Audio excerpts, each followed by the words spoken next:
Hi, and welcome. I'm Amanda Hesser. I'm co-founder and CEO of Food52, and I am so pleased to be here and want to thank City Arts and Lectures for having us. I'm so excited to be here talking with Thomas Keller, who I'm sure all of you know very well, but I will still, I want to fill you in on his amazing background. Thomas is the first and only American chef to have 2 Michelin Guide 3-star rated restaurants, the French Laundry and Per Se, both of which continue to rank among the best restaurants in America and the world. In 2011, Thomas was designated a Chevalier of the French Legion of Honor, the first American male chef to be honored with this. In 2017, as part of the Mentor Foundation, established with chefs Jérôme Bocuse and Daniel Boulou, Keller led Team USA to win the gold at the Bocuse d'Or competition in Lyon, France. He is a #1 New York Times bestselling author whose books include The French Laundry Cookbook, Bouchon, Under Pressure, Ad Hoc at Home, and Bouchon Bakery, and now The French Laundry Per Se, which is coming out tomorrow. And we'll be talking a bit about that book tonight, along with Chef David Breeden, who's going to join a little bit later in the program. I wanted to start, Thomas, by going back quite a few years, actually, to 1997, when Ruth Reichel called the French Laundry the most exciting place to eat in America. And I remember, I think many people remember that review. It really, to me, was a defining kind of turning point in American cooking and American restaurants, because it felt like it was the first time that American restaurants were taken really as seriously as restaurants in Europe. And I wondered if that was your goal when you opened the French Laundry, and do you see it the same way, or do you feel like that you have a different kind of turning point in your head? Well, first of all, thank you, Amanda, for having me here tonight. I want to thank Celia at Omnivore Books, of course, Kate and Holly at City Arts and Lectures, Artisan for their contributions to 826 Valencia. And it's a real privilege to be here. I know Chef Breeden's going to come on a little later. It's our 6th book, and we're just so proud and excited to be here. So thank you. Going to your question about Ruth's article, the most exciting restaurant to eat in America. I mean, certainly that was a moment for us, for myself, that was really a great surprise and certainly one of great celebration at the same time. But when I think about what's happened in America and the cuisine culture around where we started, where we are today, it began certainly before myself and before even Ruth started writing. I think as I track it back, and of course, I'm not going to go all the way back, but we look at 3 individuals who I think were the trilogy or the founding members of where we are today. And that was, Chuck Williams, who brought us all these tools and this wonderful store called Williams-Sonoma, which inspired and influenced so many people. I look at, of course, Robert Mondavi, 1968, who started to teach us about wine in a serious way. And we started to embrace wine, and America became a wine culture. America produced wines that were recognized around the world. And of course, Julie Child, right, who really began to teach us how to cook, or I should say, began to teach us not to be afraid of cooking. And I think those 3 individuals really kind of set the foundation for things that happened after that. After that, for me, and looking back, there was a chef. There are 2 chefs, actually. Alice Waters, who really kind of helped reconnect us to those farmers, those fishermen, those individuals that bring us our food. She started talking about California in so many different ways, and spawned this idea of California cuisine, which was about cuisine in general, just about fresh ingredients and where to get them and how to support those individuals. And for me, one of the most inspiring chefs at that time was the second person who reinforced that. That was Jean-Louis Paladin at a restaurant in the Watergate Hotel called Jean Louis. He came here as the youngest Michelin 2-star chef ever before him and opened this restaurant in Washington. And he raised a great question: where are you chefs getting your food from? And no one could answer that.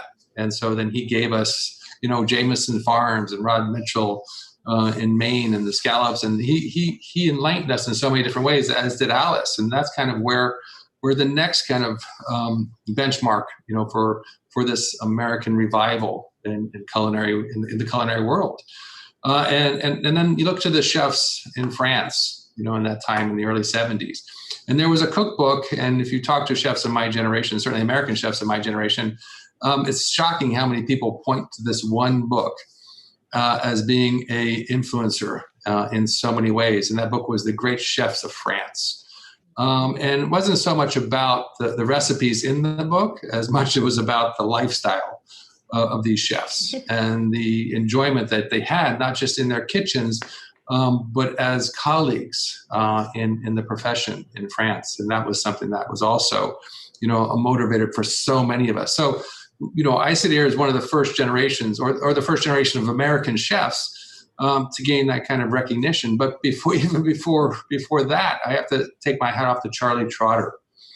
Charlie was the first American chef to kind of hang that sign out in front of his door on Armitage Avenue in Chicago, and declared that he was going to rival the great chefs of Europe, those great restaurants. And at a very young age, I think Charlie was even 30 years old then, and that was really inspiring, that a chef could actually own their own restaurant in this country. Before that, there weren't too many chefs that owned their own restaurants, and therein lies kind of part of the foundation of where we are today. This idea that here in America we can do it, and it's just, I am so proud that in one generation, more or less my generation, America changed in so many different ways in their appreciation, not just of chefs, not just of restaurants, but of quality, of quality food. And they don't have to be great restaurants. Really good restaurants are all around us now. They're really wonderful chefs of many different generations now all around us. The food that's available to us, in our markets and our grocery stores, is really extraordinary. We have so many alternatives to where we get our food from, the quality of our food, the diversity of our food. There's only one other country that kind of mirrors what America's done, and that's the UK. If you look back 50 years ago, nobody would ever, claim that there was any great food in America, nor would they claim there's any great food in the UK. So we look at these parallel paths of two countries who were influenced by great chefs, primarily from France or from Europe, or, from France or Italy, or even or from Europe, and how we wanted to be like those individuals. And that influence and inspiration really resonated with myself, my generation of American chefs. And here we are today, where Ruth Reichel can write an article about, one of the greatest, great meal at the greatest meal she had was at the French Laundry, and the most exciting restaurant was that restaurant. And we were really proud of that.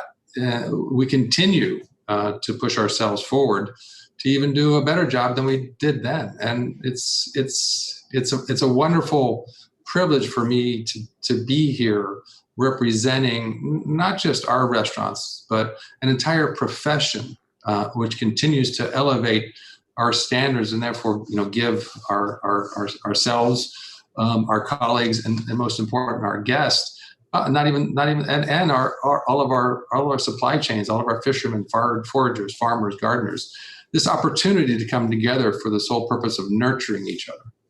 So can you talk a little bit about, because you weren't aiming to be just a good chef, you were aiming to be a great chef and restaurateur. And I'm wondering, if you can remember back kind of what you remember wanting to be your goal then, and how that has evolved, how you're thinking about what you're doing as a restaurateur and chef has evolved. And I think that, because the reason I'm asking this is because I think, creative people are always responding to the environments that they're in, right? And it can be sort of larger, social movements. It can be just, new knowledge that comes to them. And so my guess is that like what you aimed to do then has changed over time. And I think also probably because you're so focused on the guest is, their expectations have probably changed too over time. And so I'm just wondering if you could talk a bit about how what you set out to achieve has, and like what your goals are, have evolved over time. Sure. Thank you. It's a great question. And, I never thought that I would, as a younger person, finishing high school and trying to get into college and do that kind of stuff and trying to support myself. I never really thought I would become a chef. My mother ran restaurants, so I spent a lot of time as the youngest of 6 children in the restaurant. But it wasn't something that, I had ambitions for. I much rather had played baseball, but I couldn't play baseball well enough to really see myself going down that path. But I found that same kind of environment in the kitchen. There were so many, there's so many different stations. Like if you have a baseball team, there are all these different positions. Same thing in the kitchen. Each person has a different discipline. So that was very exciting to me to see that it was a true team. We all had one goal, which was to give the guest a wonderful experience.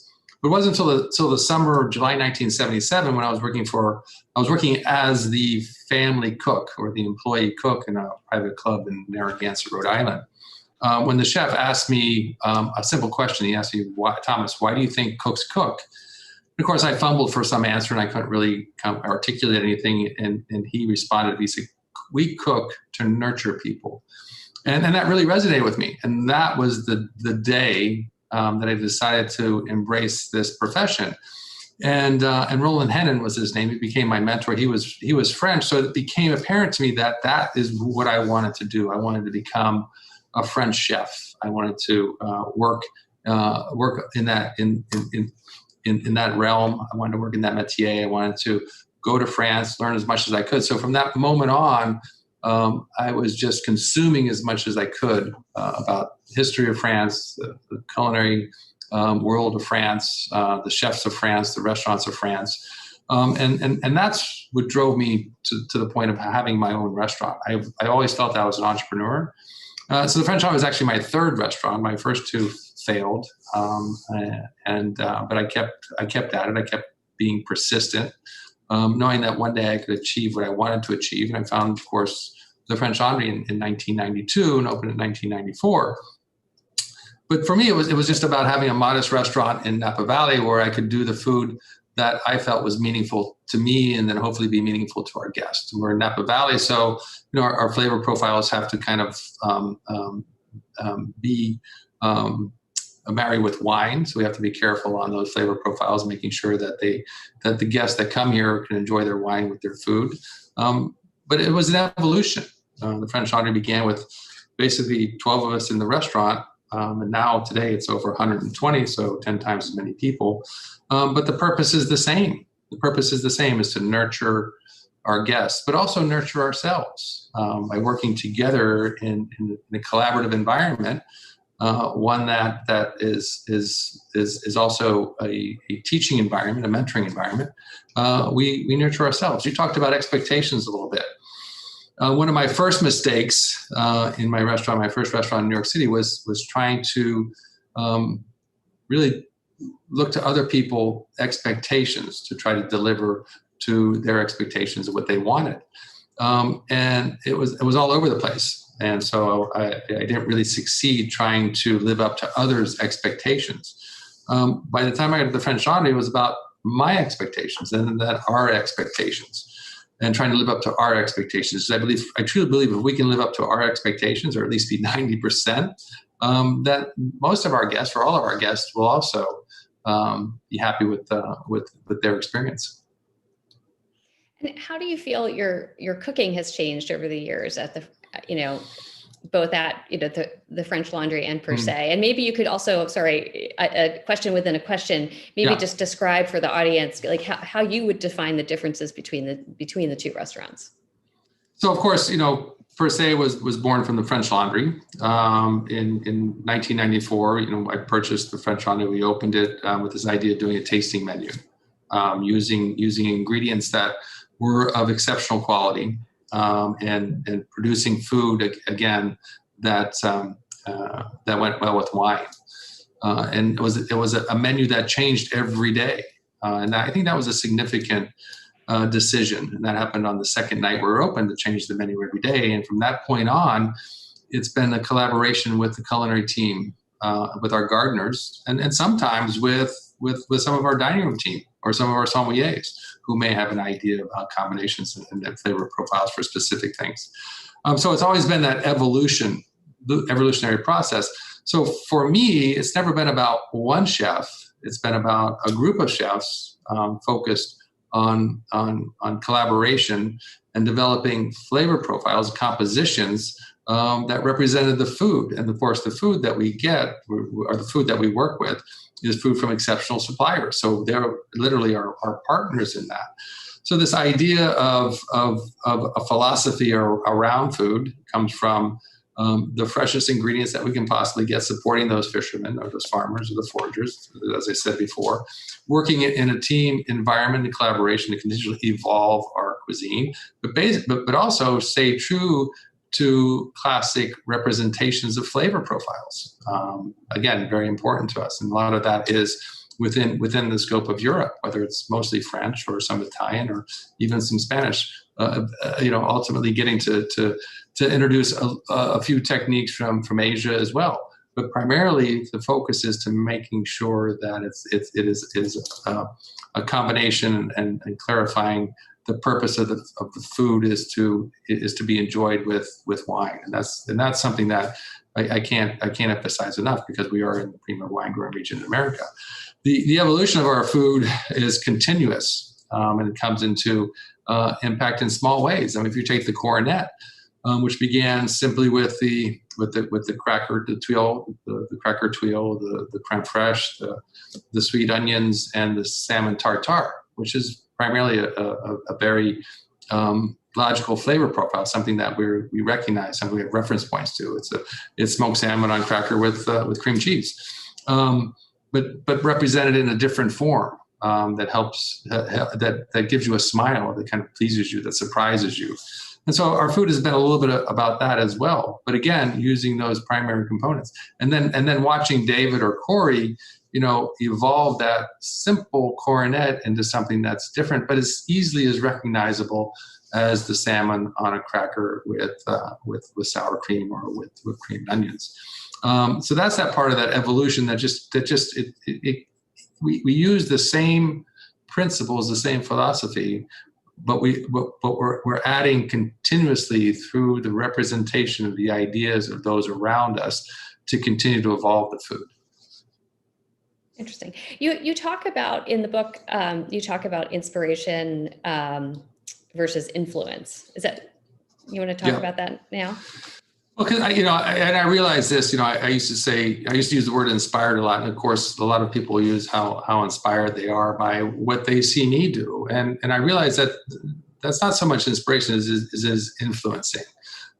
We pick up a cookbook and we look through it, and we love what we see in the pictures or what we read, and we feel we're inspired by that. And yeah, there is a certain amount of inspiration, but it's more influence. You're influenced by what you're reading, by what you're seeing. I think true inspiration happens rarely in your life, and inspiration happens through a sense of acute awareness. And the example of that is the oysters and pearls. Being open to the world around you, and being aware to that world, so that when you see something that may catch your eye, you could potentially be inspired by it. And that had to do with the purple box of tapioca, which inspired the oysters and pearls. Because when I saw that box, it was a purple box, number one, which is not necessarily a food color, not necessarily a color associated with food you see in the grocery store. It caught my eye. And it was a box of pearl tapioca. And where do pearls come from? They come from oysters. So, I took the tapioca, the box of tapioca, and I came back to the restaurant, and knowing the reference points to tapioca pudding as a dessert in America and around the world, converting that into a savory pudding. which was very easy to do. And then, of course, putting the on top of the tapioca pearl, the pearl tapioca, poached oysters. And then on top of that, to make it very luxurious, the caviar, the eggs. So you have this wonderful dish, which has a reference point in the tapioca pudding, understanding the quality of the oysters and the caviar as it relates to the luxurious textures that it brings into the salinity and the flavors of those, and the small amount of it. It creates this wonderful kind of 2-3 bite dish that to me is a perfect opening course. Because now you get to enjoy it with champagne, and what better way to celebrate, the opening of a meal than with something that's luxurious, something that has this sense of luxury with the caviar, yet has reference points with tapioca pudding to be enjoyed with a beautiful sparkling wine or champagne. Sounds good to me. So if I'm hearing you right, like inspiration is something that happens quite rarely. Influence is something that's kind of all around us and we're taking in at all times. That's correct. Again, reading the French Laundry Cookbook, some people can think that they're inspired by it, but these are things that are going to be influencing you, and they're influencing you in ways that you'll appreciate and be able to then either take it verbatim, and do that recipe, or be influenced to modify a recipe that you already know. In ways through techniques or through skills or through some type of equipment or tools that we're using. So how do you, I want to come back to the book and your other books as well in a moment, but how do you nurture that creative freedom in your kitchens when you have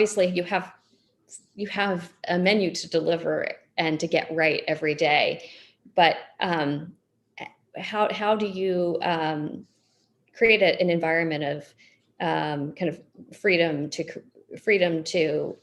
of expression in your kitchens? Yeah, I mean, it's just that. If you look at our chefs that are in our restaurants today, and you look at Corey Chow or David Breeden, they've been with us for quite some time, and so they were brought up in their careers in those two restaurants, and so from an early stage, you can see that they embraced this philosophy, that this understanding about food, and they wanted to pursue that specific style of food.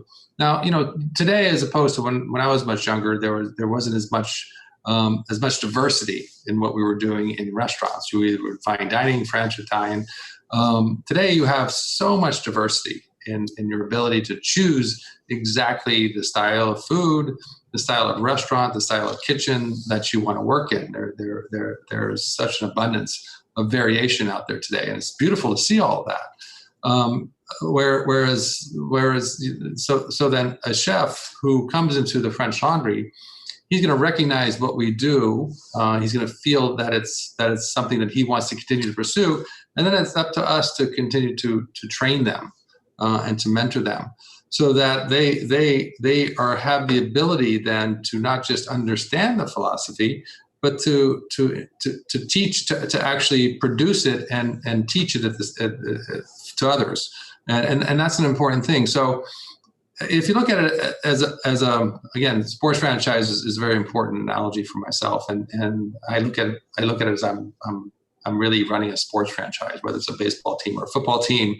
We have different teams. You have the dining room team, you have the kitchen team, you have special teams in the wine team or the reservations team. I mean, there's all these different teams that come together to work in this wonderful way. And so once we understand that the individual is a person that wants to continue to develop their skill levels and disciplines around our philosophy, then that's a person that we feel is going to stay. And so we're working on developing them as potentially the next franchise player, if you will, or the next sous chef, or the next executive sous chef, or the next chef de cuisine, or the next sommelier, or the next general manager. In any team, we're looking at this in the same way. It's not just the culinary team.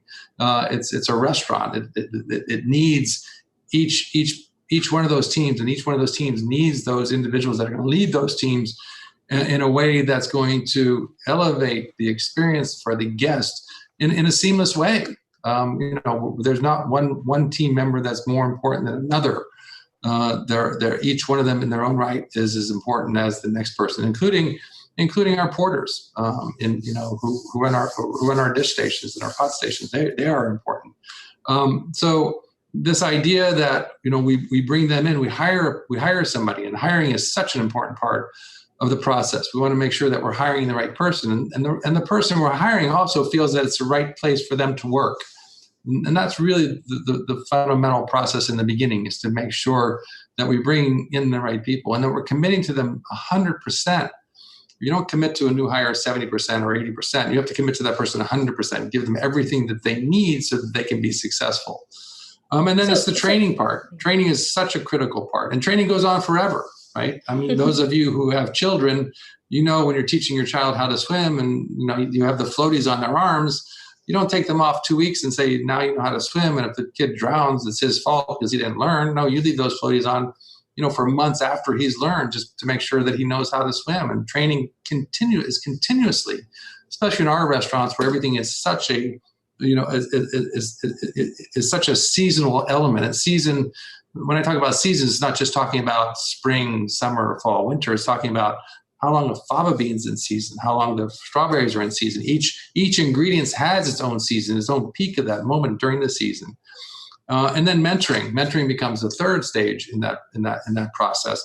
And if you mentor them correctly, both in their careers and in their life, then what you have is somebody who is in complete sync with your philosophy and your culture.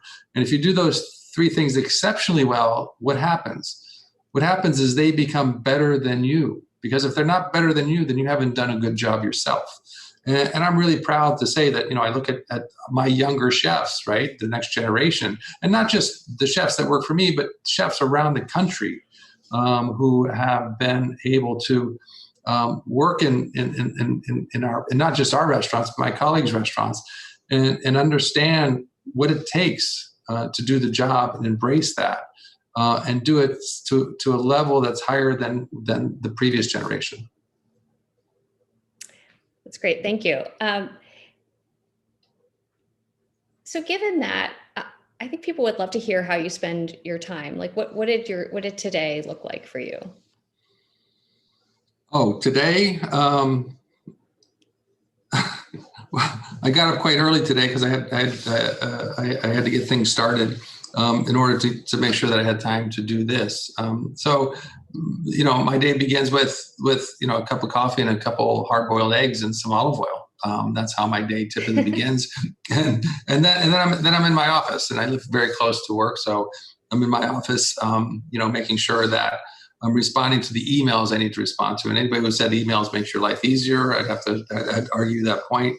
I spend an extra couple hours a day that I didn't spend, 15 years ago, just corresponding with emails or text messaging or things like that, making sure that I want to be approachable. So, I have an open door policy, whether it's with my staff or with others. So I want to make sure that I'm being respectful in responding to those things. And then there was meetings this morning with our CEO, with our marketing team, getting ready obviously for the book tour. We're launching the book tomorrow. So we're really proud of doing that. It's a very exciting moment for us. And then spending time in the kitchen with David and the team, in and out of the kitchen constantly most of the day. And then I had an hour and a half in between finishing up, visiting some of the guests who were at the restaurant early. And I took a break and had a quick workout, and now I'm sitting here with you. and thank you for doing that. And then when I'm done with you, I'll go back to work, as will David. I was talking to a friend in LA who has a normal lifestyle where he's off at 5:30, and he called me to get some information. And I said I don't have much time because I would go to work. And he understands what I do, but it sounds funny that at 5:30 in the evening you're saying you have to go to work, after working most of the day. Yeah. But honestly, that is the joy of my life, being able to go to the restaurant, and especially in this time with the situations that we're facing, and to see our guests, see our guests, see our staff, see our team, see everybody, just together and having a wonderful time, whether you're serving the guests, cooking for the guests, and then the guests themselves. I mean, it's very special right now to be in our restaurant. And when I say in our restaurant, it's outside of our restaurant. So we're not really inside our restaurant. Right. I did.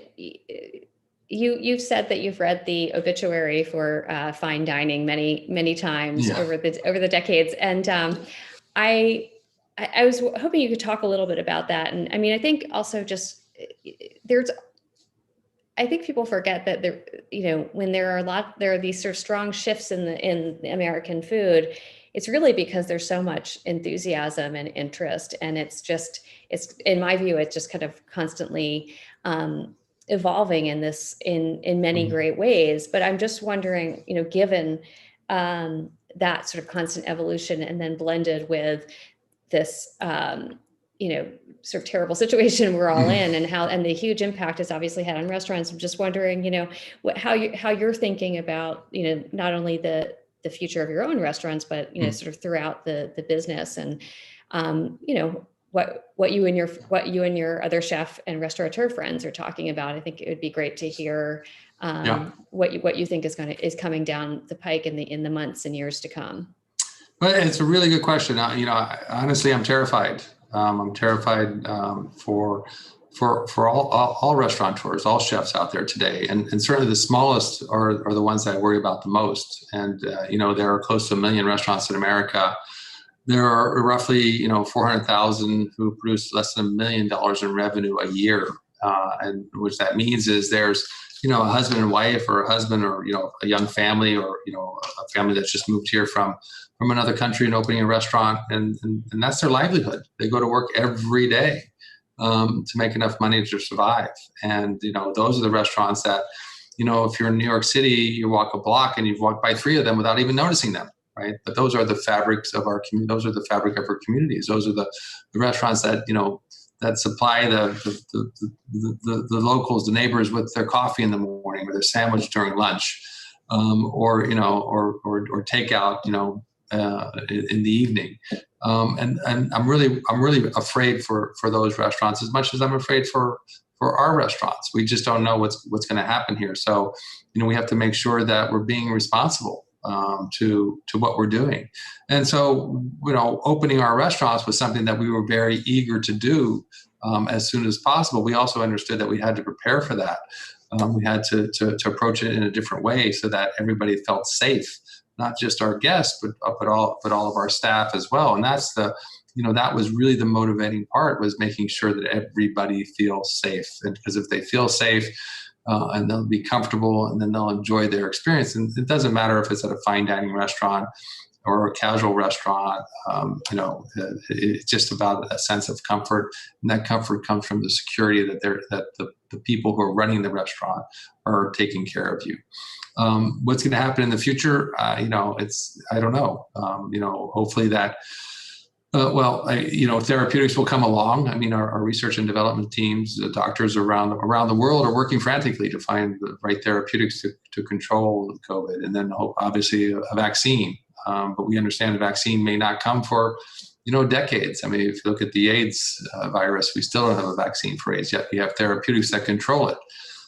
It's an unknown. And I think what we have to do is be prepared and be strong enough to make sure that we do everything we can to weather through this storm and protect our businesses, and protect our restaurants, and protect our team and our communities. And we think about this, and I was so proud on October 15th when we reopened per se.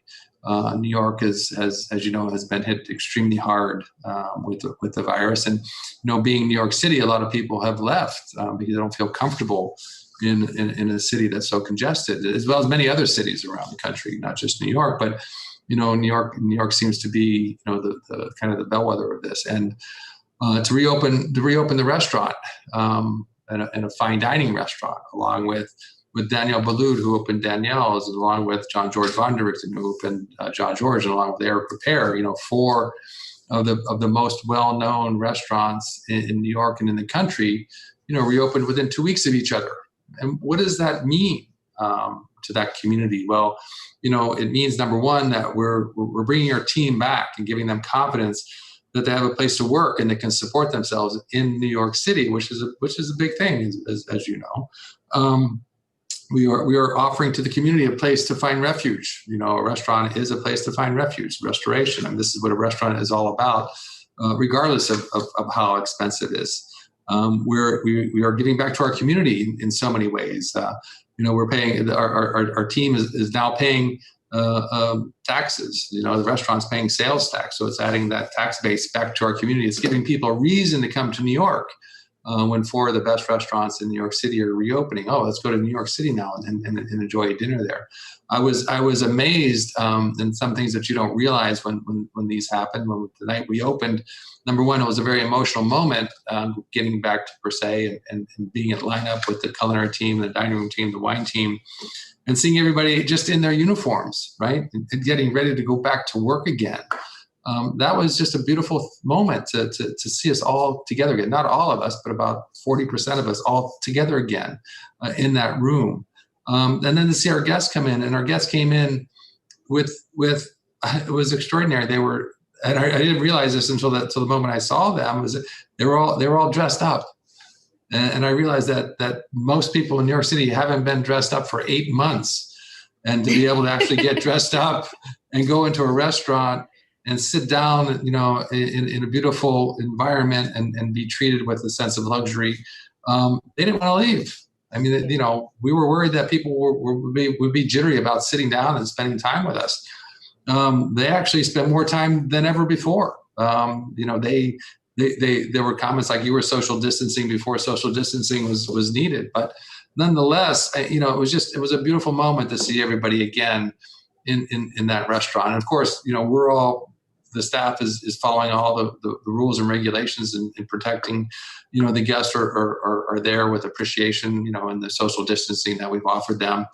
But at the end of the day, it felt like per se, it felt like New York City again. And that's what restaurants do. I mean, restaurants, offer that for our communities. And I was really, really proud, and the team continues to be there every day and do the work that we started. And to see Corey again every night on the on our audio, our video feed between French Laundry and Per Se, and for them to see us, it's wonderful. It gives you a sense of normalcy again and hope, and that's an important thing right now. It almost makes me wonder if, in some ways, this will kind of give will revive fine dining in some way, or a new way, because people will have a sort of renewed appreciation for that sort of moment to really sit down and be, kind of treated nicely. Especially. I don't think fine dining was ever really in jeopardy in any moment here. I think that, it's this knee-jerk reaction when something happens, whether it's, the stock market crash or some catastrophe.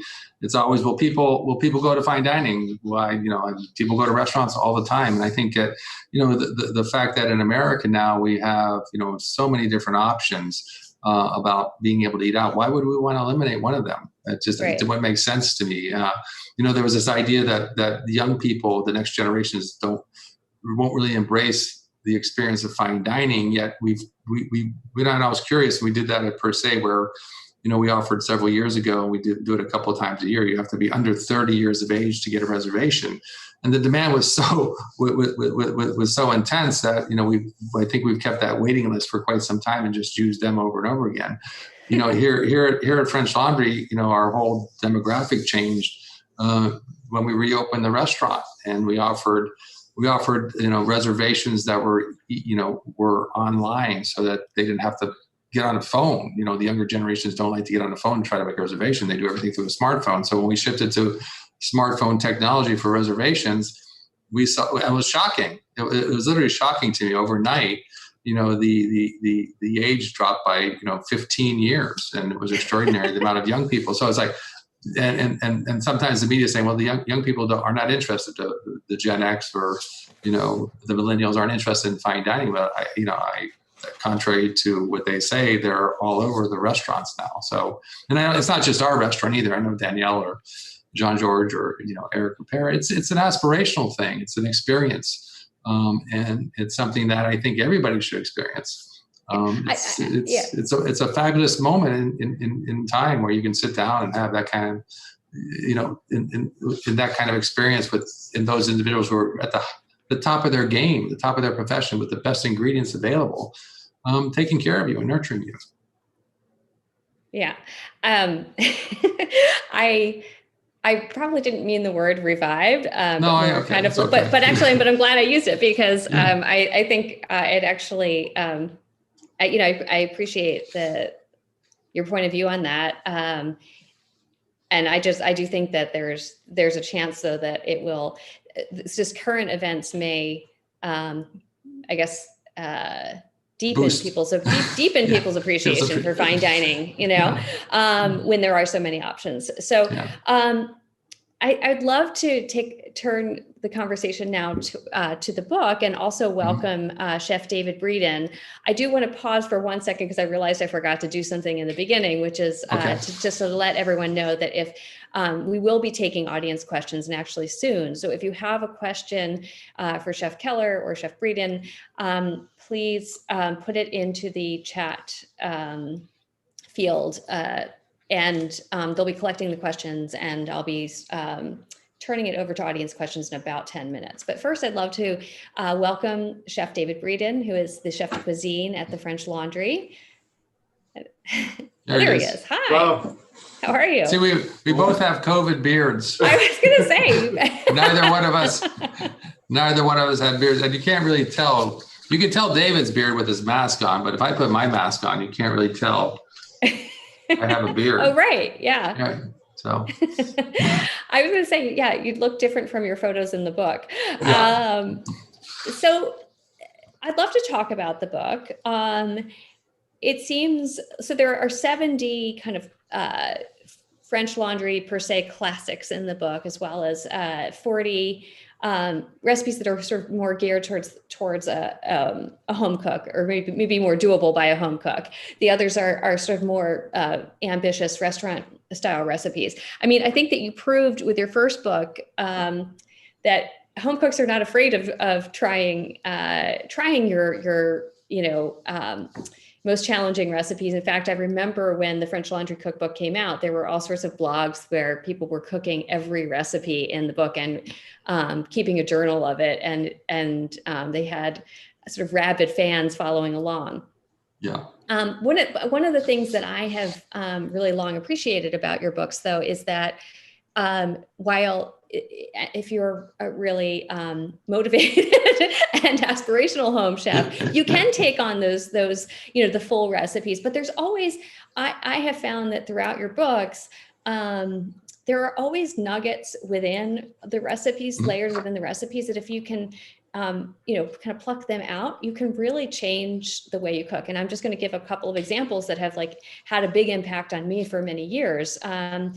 Particularly from the Bouchon Cookbook, where there's a recipe for duck confit. And, I've made many duck confit recipes, and this one really was transformative. And the reason is because it used this technique where you ground all of the herbs in with the salt in a coffee grinder, one of those little burr grinders. And you get this moss green, very fine salt that you season the duck with, and then it gets fully the duck gets fully perfumed and absorbs all of the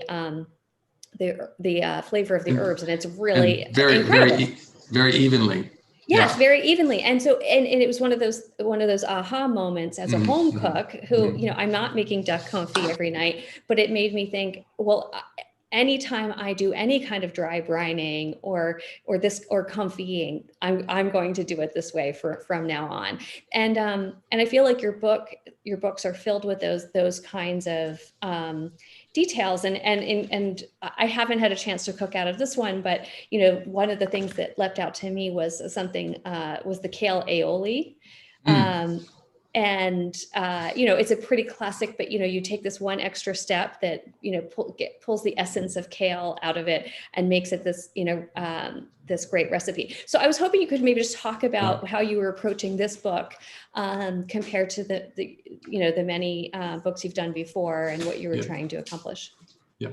Thank you. First, I just want to point out, again, those involved in the book, and certainly Corey Chow, the chef Breeden here, Ellen Boyles, who I think is still today one of the best pastry chefs in the world, and somebody I just adore and does a great job. Elaine Smythe, who was the assistant to Corey, and she worked tirelessly to make sure those recipes worked. She was on the culinary team for a long time, and then decided to transition to administration.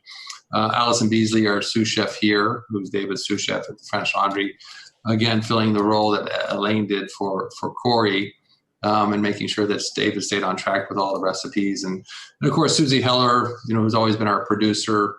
Susie and I met when she was working with Julia Child on one of her shows and been friends ever since. Deborah Jones, who's been our photographer since day one, who told me when I first called her back in 1996 that she would never do a cookbook.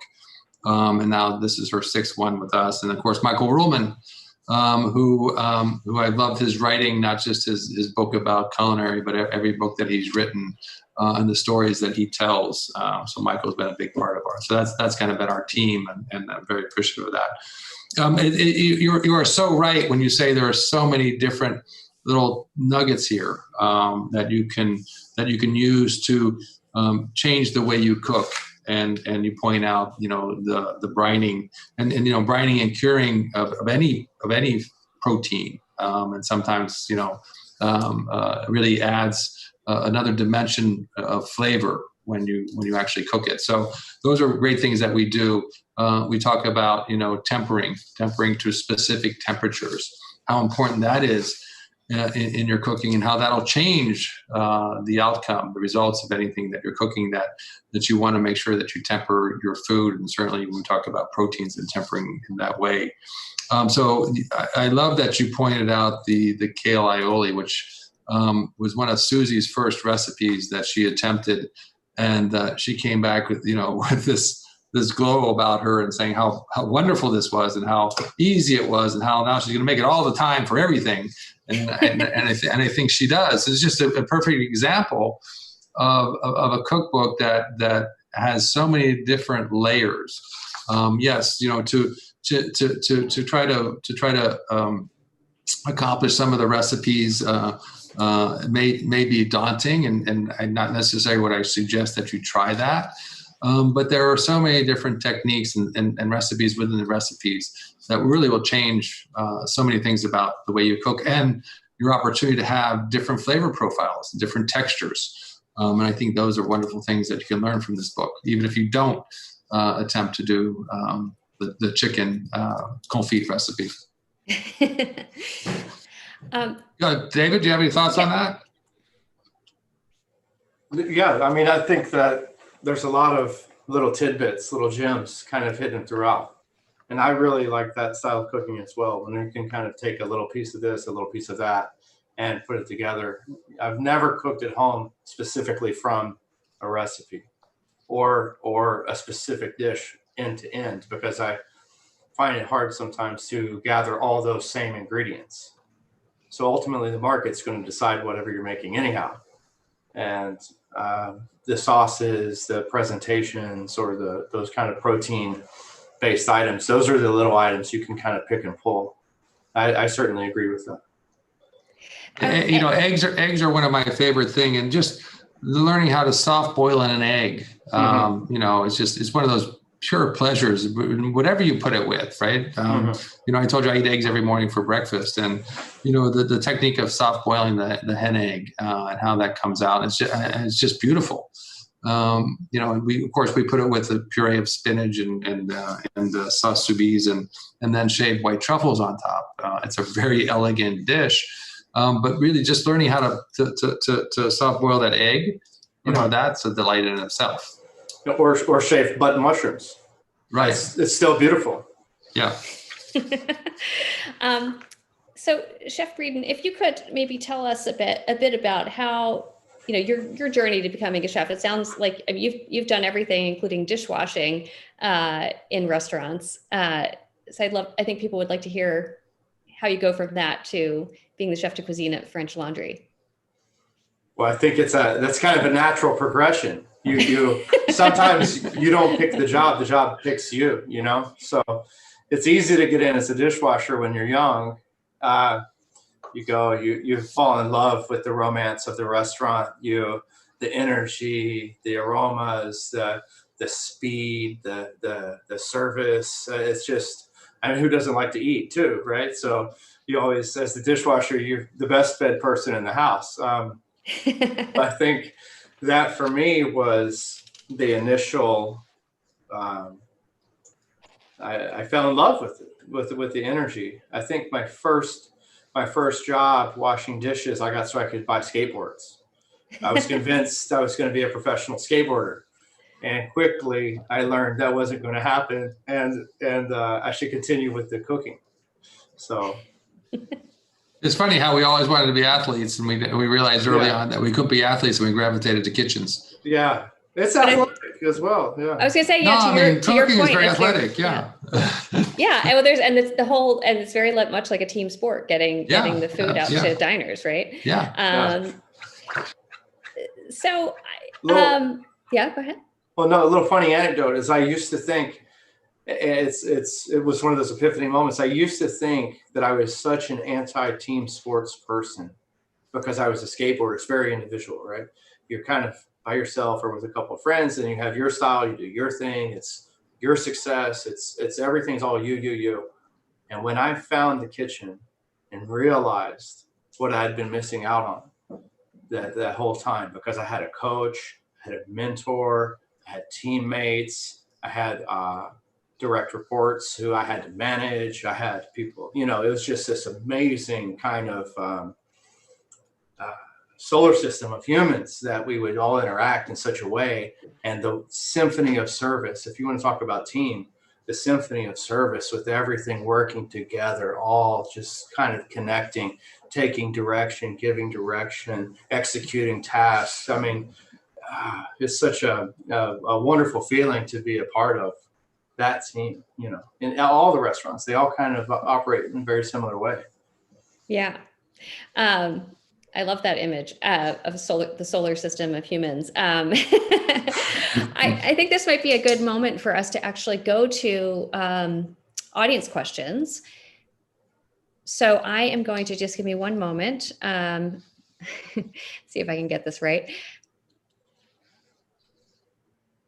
I am not seeing the questions. Hold on one second. Oh, here we go.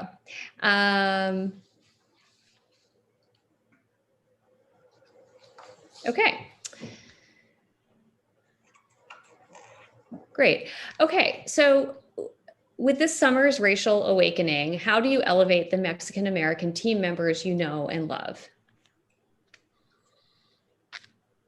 Okay, well, it's not, it's interesting because we think about just this moment in time, but, this is something that we have worked on, since I can remember in terms of who gets elevated in our kitchen or in our dining room, on our wine teams. And it's, whoever's doing the job, whoever shows interest, whoever has the aspiration, whoever shows the desire, right? People talk about passion, but it's about desire. And we see this, all over the place. And I'll talk about Octavio Alcatar, who was a young 18-year-old in 1994 when we opened the restaurant, just out of juvenile detention. And he got a job as a dishwasher at the French Laundry. And Octavio was a delight. He wanted to succeed. He didn't want to be, somebody that was in trouble. Although he had some trouble in his teenage and during his teenage portion of his life. And Octavio has been with us off and on since 1996. He took a short break, went to work for a chef who honed his skills at the French Laundry and then opened a restaurant in Sonoma. By that time, Octavio was a pastry sous chef under Stephen Durfee. And Octavio went with Ryan to Sonoma and became his pastry chef. Ultimately, Octavio came back, to the French Laundry, and now he's working at the bakery as the head bread baker under Francois Hagel at Bouchon. So it's interesting how Octavio's career path has exemplified the opportunities that he had, and more important, the opportunities that he embraced. His desire to learn, his persistence, his patience, his determination, all of those things took him to a place where, he's back in Yountville with his family of his wife and his 3 children. The 2 of them have graduated from college. And he's one of the most respected staff members, team members that we have. And he's not the only one. If we want to just talk about Hispanics, or we have a young sous chef, not young anymore, but a sous chef in Las Vegas who began at the French Laundry as a dishwasher. So dishwashing. I began as a dishwasher. David Breeden began as a dishwasher. It's not a bad thing to begin as a dishwasher. I still find a lot of solace going back there and helping the dishwashers, rack the dishes when they're really busy. It still brings me back to, a time in life which was obviously simpler for me. But the opportunities are there, and it doesn't really matter what ethnic background that you have. There's a gentleman that's been with me, Philip Sales, who's been with me since my time in New York at Restaurant Raphael, which I think goes back to 1985. He works with David every day as one of our sous chefs at the French Laundry. Philip left me after Raquel, and was actually incarcerated for a decade. And then on our launch of Bouchon Bakery, I was doing a book tour in New York at Williams-Sonoma at the Time Warner Center. I get a tap on my shoulder, and I turn around. It's Philip Sales. I said, "Where have you been? I haven't seen you since you left Raquel." And he told me a story. I said, "Well, come to California." And he moved out here, and he's been with us at the French Laundry. He's worked at Ad Hoc, worked at the bakery, and now he's a sous chef at the French Laundry. So an African-American man who's just so determined every day to do a good job. That's what he wants to do. He wants to make those around him proud. He wants to teach the younger people. He knows me. He knows me the longest of anybody in my entire life right now, other than my family or some other special friends. Philip's always been there. It's interesting. There's a picture in my office, or actually in the office at the French Laundry, was done by the gentleman who used to do the artwork for Gourmet magazine. If you remember the articles that were about restaurants, there was a watercolor. Marvin, somebody who used to do the watercolors. Well, he captured a picture of me in the kitchen of Raquel with Philip Sales walking by me. He gave me that watercolor as a gift after the article came out, and I framed it. It's been in the office at the French Laundry for the past 26 years. So every day I walk into the office at the French Laundry, I saw Philip Sales, and now he's back. It's about opportunity. It's about taking the step, moving forward, having confidence, asking the questions, being determined. It's open for everybody. The restaurant profession is an extraordinary place. It offers opportunities for everybody. Many times your first job is in a restaurant. At 16 or 17 years old, working in a McDonald's. We second chance, as Philip was. He had a second chance back in our restaurant. He took it. So many people have second chances in restaurants. And then, the last job that you have sometimes is in a restaurant. There are so many of our retirees who, are working in restaurants just to augment their Social Security. We are the largest employer in the country behind the U.S. government. We employ more women besides the U.S. government. The ethnic diversity in restaurants is a true example of everybody. It just is such a welcoming place, and it really pains me when I see when I see how some of the articles, portrayed some of our restaurants as hostile places to work in, and they're sometimes intense. But I imagine an operating room sometimes can be intense as well. And what we're trying to do is always deliver to our guests a great experience. And when we're all working together, it's a beautiful thing, as David points out. And we work hard to make that happen, and everybody is committed to that. So it's restaurant, not just kitchens, but restaurants in general are really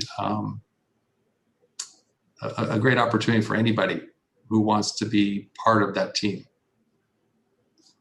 Thank you. Another question, have you and your team had an opportunity to experiment even more than usual during the downtime of the pandemic? Any surprise discoveries during this period? David, you want to field that one? I have a good note for that. So we love it. We love a good challenge. A challenge is an opportunity to exceed kind of your own expectations, to grow out of your comfort zone. So we closed the restaurant, and a few of us went to ad hoc, and we can feed the community. So typically we have, 85 or 100 guests a night. The batch sizes of recipes are somewhat smaller. Well, all of a sudden we go to feeding 500 people a day.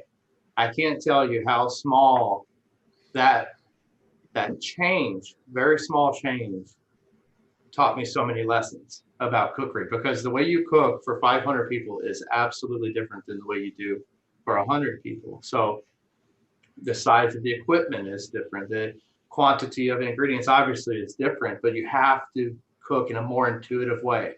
You don't roast carrots in a saute pan, you roast them in the oven. It's something so small as that kind of makes you look at it and reevaluate certain things. I mean, the last time I roasted carrots in the oven on a sheet tray was 20 years ago.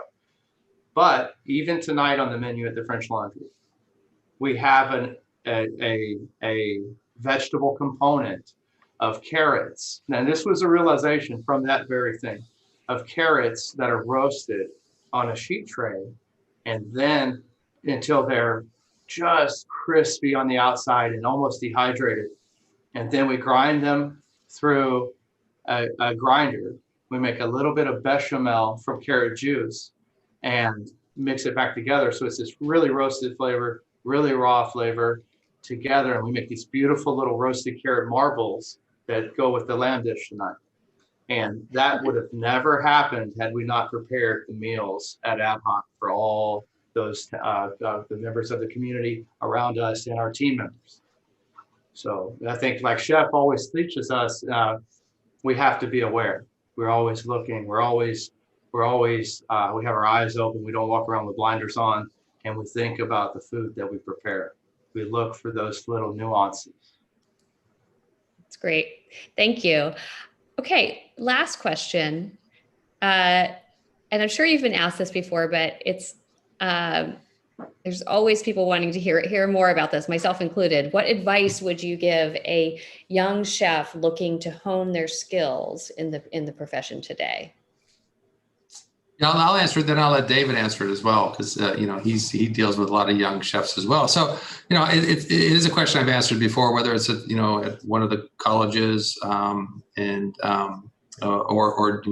job fairs or just to people who are interested in understanding what it is that they could do. And I think there are two words I like to go to. Number one is patience. Be patient with yourself. We are, as young people, we are always in such a hurry to accomplish and move on to the next. This is cooking. You're going to be cooking for the rest of your life. So enjoy the moment. Enjoy the moment. When you're a commis and you're dicing vegetables. I mean, that's a moment in your career that you should savor, and be patient that, if you do that really, really well, you'll be recognized in being able to do the next thing is slice the carrots, right? From dicing them to slicing them. I mean, these are things that, that require patience in your career. Don't always try to elevate yourself beyond your capacity at the moment that you want to, because that ambition that you have. Sometimes you need to just quite quell that ambition just a little bit. You want to show that you're ambitious. You want your chef to see that, but you also want your chef to see that you're patient and you'll bide your time and you'll do the job every day. If it's dicing carrots every day, you'll do that job with the same resolve as you did the first day, and that's an important thing. You'll get there, if you continue. And the important thing that you'll find is that you'll have honed your skills so well that not only will you be able to dice the carrots anytime, but you'll be able to teach somebody how to do that. You'll be able to talk about it. You'll be able to explain it, the reasons why that you need to do those things. So that's important to be patient. Be patient with the successes or the failures that you have. We'll learn more from your failures than you will from your successes. So embrace those failures. Be patient that you can get it right? Just because you failed at sauteing that piece of fish today doesn't mean, tomorrow is going to be the same. Come back tomorrow with the same intensity as you had with the fish. So patience is an important word. And then persistence. Don't let anybody tell you you cannot do something. You can do anything that you want. I sit here today because of my persistence. Mostly because I've always wanted to do this. I've found a way to achieve everything that I wanted to achieve. And in many ways has led me down to achieve things I never thought I would achieve. So I think those are two words that I would look to as patience and persistence. David? I absolutely agree with you. And I think another portion, just directly for the applicants, is that we have a philosophy of attitude over ability. It's if you've got the winning attitude, you're trainable, you're coachable, you can take direction.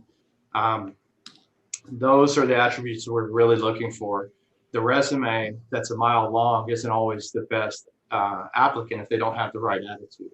And you have to be able to be a team member. You have to be able to work with your peers in a meaningful way, and just be kind of along for the ride in the beginning. Be able to come onto the team and take direction, learn these new things, embrace them, and kind of evolve with the team. Great. That's all terrific advice. I was taking notes. I think it applies to all sorts of endeavors. So thank you so much for joining us tonight. Thank you to the audience again. And I also wanted to give a shout out to Omnivore Books, where you can get the French Laundry per se, and probably all of your other books as well. And it's a great store, and hope you'll support it. And thanks to City Arts and Lectures for having all of us tonight. And we hope you'll check out the book tomorrow. Yeah. Can I just add something if I can? Do I have a few more minutes, Amanda, or we got to rush? Oh, sure. Yeah, absolutely. No, I just want to thank everybody, because people are saying, what can I do for restaurants? How can I support them? And that's just it. Whatever you can do, in your community to support any restaurant that's there, I know that they're going to appreciate it. And that's what we need to do right now, is to support our communities and those individuals in our communities. And as we know, restaurants are one of the largest employers in any community. And so, being able to support a restaurant is meaningful, not just for those employees at the restaurant, but you all understand the supply chain.